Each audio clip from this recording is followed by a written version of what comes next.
nagsampa na po ng impeachment complaint against Vice President Leni Robredo. I won't allow. I won't.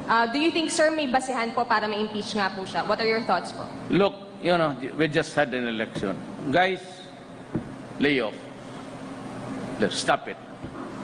Can do other things, but do not tinker with the structure of government. I will not countenance it. Elected yung tao.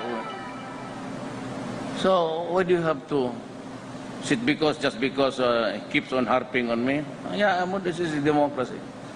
It's freedom of speech. Wala naman, there is no or there are no overt acts committed.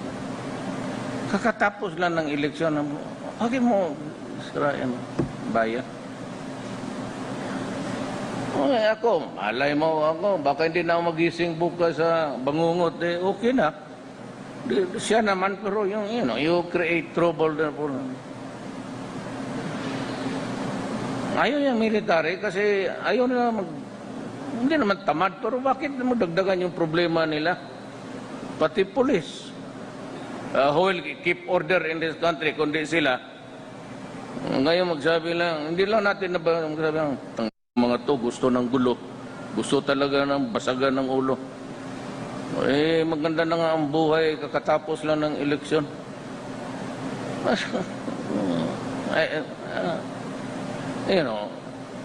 This is a democracy. Leaders are elected.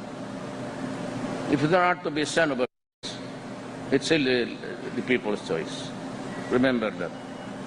Sir, sorry, follow up. So wala kayong nakikitang mali dun sa ginawa niya, sir, na nagbigay siya ng video dun sa UN Commission on Narcotics and said na may palit ulo? Ma'am, I cannot out of the country for 4 days. I have not been abreast with the... Alam mo, hindi ako nakabasa ng newspaper. Yung mga column, hindi ko nakabasa. Yun lang, yung news talaga.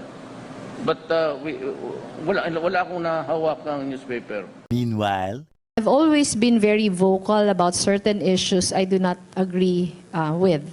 Halimbawa, extrajudicial killings, libingan ng mga bayani ni Presidente Marcos, yung presentation ng alleged na sex video, yung bringing back a death penalty, lowering of the age of criminal liability. I've always been very vocal about it. I've been very public with my statements. Pero if there's one thing naman na I'm grateful for, it appears that the President has not taken it against me. And he assured me. Sabi niya naman, ang mahalaga naman, nagkakaintindihan tayo sa mga gusto nating gawin. Sa akin kasi, reassuring yun in the sense na imposible naman yatang we will agree on so many things.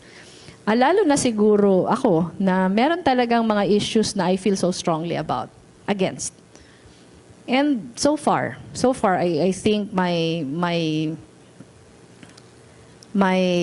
opinions and my feelings on these issues have been respected. meanwhile, Kung ako, kalabang kita sa politika, o sa whatever, basta kalabang kita, pag binigay mo sa akin yung salin mo, hahanapan ko talaga ng problema yan. Kaya yung problema, gagawa ako para bigyan ka ng problema. let people do as much as they can. Now that we have found that we hear that it's a better...